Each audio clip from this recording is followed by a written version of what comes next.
தன்னை மகன் தூயாவின் பேராலே ஆண்டவர் உங்களோடு இருப்பாராக. திருப்பலியில் தகுதியோடு பங்கேற்கணும் பாவங்களுக்காக மனம் வருந்துவோம். ஆண்டவரே இரக்கமாயிரும், கிறிஸ்துவே இரக்கமாயிரும், ஆண்டவரே இரக்கமாயிரும். எல்லாமல் இறைவன் மீது இரக்கம் வைத்திலும் பாவங்களை மன்னித்து நம்மை முடிவில்லா வாழ்வுக்கு அழைத்து செல்வாராக. ஆமென். கிறிஸ்துக்கு 2024 ஆண்டு ஜூன் மாதம் 4ஆம் தேதி செவ்வாய்க்கிழமை காலை திருப்பலியில் பங்கேற்றுக் கொண்டிருக்கிறோம். இன்றைய புனிதராக செயின்ட் பிரான்சிஸ் கார்சியாலோ. இன்றைய theme to God God's and to Caesar Caesar's. மேலும் திருப்பலி தொலைக்காட்சியும் இணையத்திலும் கண்டு ஒப்புடுகின்ற குடும்பங்கள், வயதானவர்கள், நோயாளிகள், குழந்தைகள், இராணுவ வீரர்கள் அனைவருக்காகவும் இறைஞ்சுவோம். முதல் பாடல் 90. என் தலைவரே, தலைமுறை தோறும் நீரே எங்கள் புகழிடம்.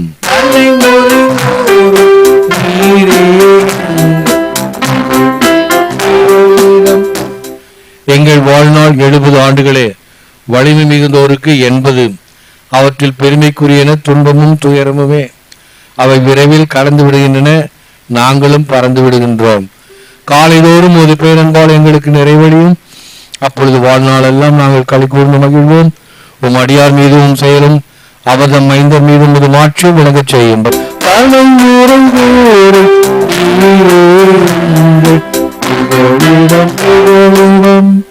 ஆண்டவர் உங்களோடு இருப்பாராக. புனித மார்க் எழுதிய நற்செய்தியிலிருந்து வாசகம். அதிகாரம் 12 திருவசனங்கள் 13 17 வரை. அக்காலத்தில் பரிசேயர் இயேசுவை அவருடைய பேச்சில் சிக்க வைக்க ஏரோதியர் சிலரை அவரிடம் அனுப்பி வைத்தனர். அவர்கள் அவரிடம் வந்து, போதகரே, நீர் உண்மை உள்ளவர், ஆள் பார்த்து செயல்படாதவர், எவரையும் பொருட்படுத்தாமல் கடவுளின் நெறியை உண்மைக்கு ஏற்ப கற்பிப்பவர் என்பது எங்களுக்கு தெரியும். சீசருக்கு வரி செலுத்துவது முறையா இல்லையா? நாங்கள் செலுத்தட்டுமா வேண்டாமா என்று கேட்டார்கள். அவர் அவருடைய வெளிவேடத்தை புரிந்து கொண்டு, ஏன் என்னை சோதிக்கிறீர்கள்? என்னிடம் ஒரு தெனாரியம் கொண்டு வாருங்கள், நான் பார்க்க வேண்டும் என்றார். அவர்கள் அதை கொண்டு வந்தார்கள். இயேசு அவரிடம், இதில் பொறிக்கப்பட்டுள்ள உருவமும் எழுத்தும் யாருடையவை என்று கேட்டார். அவர்கள் அவரிடம் சீசருடையவை என்றார்கள். அதற்கு இயேசு அவர்களை நோக்கி, சீசருக்குரியவற்றை சீசருக்கும் கடவுளுக்குரியவற்றை கடவுளுக்கும் கொடுங்கள் என்றார். அவர்கள் அவரை குறித்து வியப்படைந்தார்கள். இது கிறிஸ்து வழங்கும் வாழ்வு தரும் நற்செய்தி. கிறிஸ்துவே உமக்கு புகழ். Pay Caesar what belongs to Caesar and God what belongs to God. சீசருக்கு உரியவற்றை சீசருக்கும் கடவுளுக்கு உரியவற்றை கடவுளுக்கும் கொடுங்கள். இயேசுவில் அன்பான சகோதர சகோதரிகளே, அன்பான தொலைக்காட்சி விசுவாசிகளே,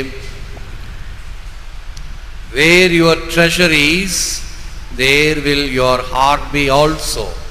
லூக்கா 12:34. உங்கள் செல்வம் எங்கு உள்ளதோ அங்கே உங்கள் உள்ளமும் இருக்கும்.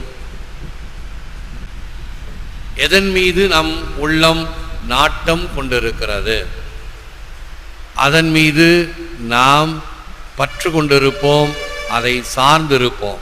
மரம் எந்த பக்கம் சாய்ந்திருக்கிறதோ அந்த பக்கம்தான் விழும். மாறி விழுவது என்பது கடினம். சாதாரணமாக ஒரு காற்றடித்தால் மரம் விழுகிறது என்றால் எந்த பக்கம் சாய்ந்திருக்கிறதோ அந்த பக்கம் விழும். அதே போன்று என்னுடைய வாழ்வு எதை சார்ந்திருக்கிறது? பணத்தின் இதமா, பரமனின் பதமா? பணத்தை சார்ந்து, உலகத்தை சார்ந்து இருந்தால் உலகத்தின் பக்கம் நான் விழுவேன். இறைவனை சார்ந்திருந்தால் இறைவனின் பக்கம் நான் வீழ்வேன். ஆக என்னுடைய மனது எதை சார்ந்திருக்கிறது என்பது முக்கியம். வேண்டுதல் வேண்டாமை இலானடி சேர்ந்தாருக்கு யாண்டும் இடும்பை இல. திருக்குறள். இறைவனுக்கு எதுவும் தேவையில்லை. நம்முடைய புகழ்ச்சியோ பலியோ ஆராதனையோ காணிக்கையோ தேவையில்லை. இருப்பினும் நாம் கொடுக்கின்றோம் என்றால் அது நம் உள்ளத்தில் இருக்கின்ற அந்த நன்றி உணர்வு. அப்படி இறைவனுக்கு கொடுக்கும் பொழுது நமக்கு எந்த தீங்கும் தீமையும் நேராது என்பதுதான் நாம் நம்புகின்ற உண்மை. ஆகவே இறைவனை அன்பு செய்கிறோம். இறைவன் நம்மோடு நம்மை கரம் பிடித்து வழிநடத்த வேண்டும். நம்முடைய வாழ்க்கையிலே நாம் அந்த இறை அனுபவத்தை பெற வேண்டும் என்கின்ற வகையிலே நம் வாழ்வு அமைய வேண்டும். An honest man is the noblest work of God. கடவுளின் பெருந்தன்மையான படைப்பே ஒரு நேர்மையுள்ள மனிதன்.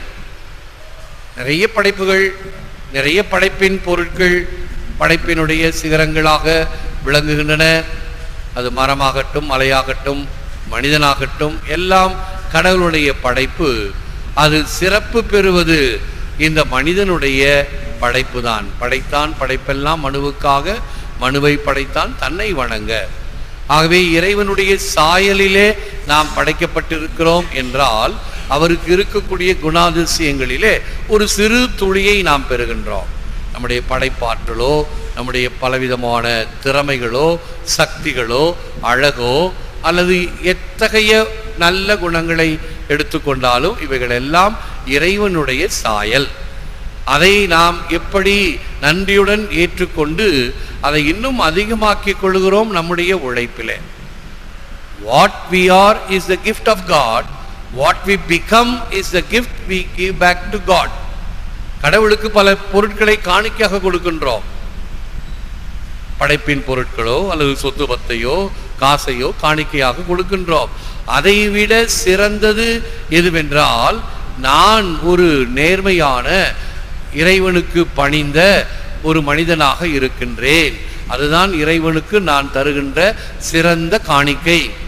ஆகவே இந்த நற்செய்தியில் பாருங்கள், இறைவனுக்கும் நாம் அடிபணிய வேண்டும், அவருடைய கட்டளைகளை கடைபிடிக்க வேண்டும், கடவுளுக்குரிய வரியை அந்த எதெல்லாம் செய்ய வேண்டுமோ அதை செய்தல் வேண்டும். அதே போன்று அரசுக்கும் நாம் கடமைப்பட்டு இருக்கிறோம். ஆக இரண்டையும் நாம் கருத்தாக கொண்டு செயல்பட வேண்டும். அரசு திட்டங்களா, அரசு சட்டங்களா, அதை நிச்சயமாக நான் கடைபிடிக்க வேண்டும். இறைவனுடைய காரியங்களா, கோவில் காரியங்களா, அதையும் நான் கடைபிடிக்க வேண்டும். இவைகளை கடைபிடிக்கின்ற மனிதன்தான் பெருந்தன்மையான மனிதன், போற்றுதற்குரிய மனிதன். ஒரு நீதிபதியை பற்றி நற்செய்தியில் நாம் படிக்கிறோம்.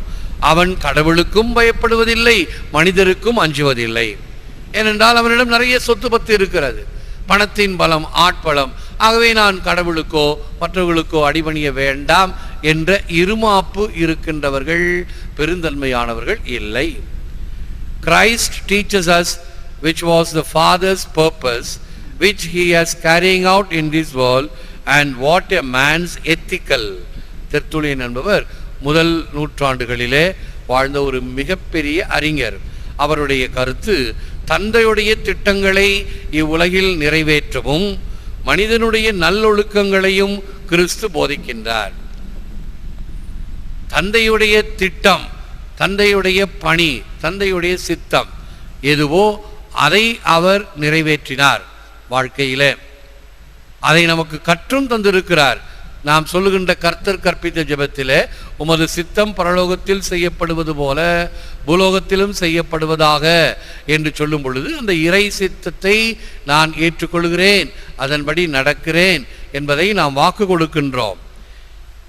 எனவே இந்த நாளில் ஆன்சலம் என்ற புனிதருடைய ஜெபத்தை ஜெபிப்போம்.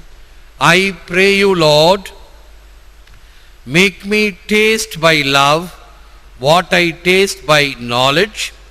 Let me know by love what I know by understanding. Draw me to you, Lord, in the fullness of love. I am wholly yours by creation. Make me all yours too in love. இறைவா, நீர் என்னை படைத்தீர். என் அன்புக்கு பாத்திரமானவர். நீரே என்னை மீட்டவர். நான் உமக்கு முழுவதும் சொந்தம். நீர் எவ்வளவோ வாக்களித்திருக்கிறீர். என் வாழ்வுக்காகவும் கடமைப்பட்டுள்ளேன். நான் உம்மிடம் மன்றாடுகிறேன். இறைவா, என் அறிவுக்கேற்ப எவ்வளவு சுவைத்தேனோ அந்த அளவு உம் அன்பினால் சுவையூட்டம் பெற்றேன். நான் எந்த அளவு அறிந்து கொண்டேனோ அவ்வளவு அன்பினால் புரிந்து கொள்ளச் செய்யும். இறைவா, முழுமையான அன்பினால் எல்லாம் உம்மிடம் ஈர்த்து கொள்ளும். நான் உம்முடைய படைப்பினால் முழுமையாக உமக்கே சொந்தம்.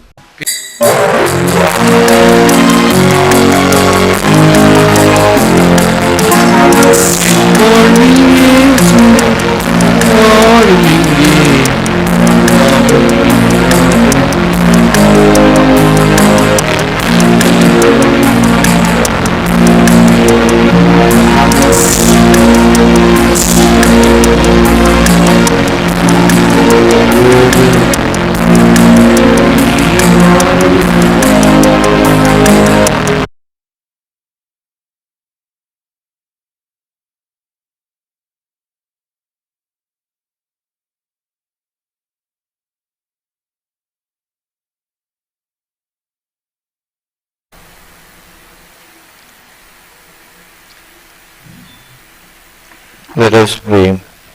May the working of your power, O Lord, increase in us, we pray, so that renewed by the sacraments, we may be prepared by your gifts for receiving what they promise. We ask this through Christ our Lord. ஆமென். ஆண்டவர் உங்களோடு இருப்பாராக. ஆன்மாவோடும் இருப்பாராக. இல்லாமல் இறைவன் தந்தை மகன் தூய ஆவியார் உங்களை ஆசீர்வதிப்பாராக. ஆமென். சென்று போயுங்கள், திருப்பலி நிறைவேறிற்று. இறைவா, உமக்கு நன்றி. இயேசுவின் மருதமான திரு இருதயமே என்னில் சிநேகமாயிரும். மரியாளின் மாசற்ற திரு இருதயமே என்னில் இரட்சணியமாயிரும். புனித சூசேப்பரே, எங்களுக்காக வேண்டிக் கொள்ளும். எங்கள் பெயர் கொண்ட சகல புனிதர்களை எங்களுக்காக வேண்டிக் கொள்ளுங்கள். இயேசு மரி சூசே, எங்களை இரட்சியும்.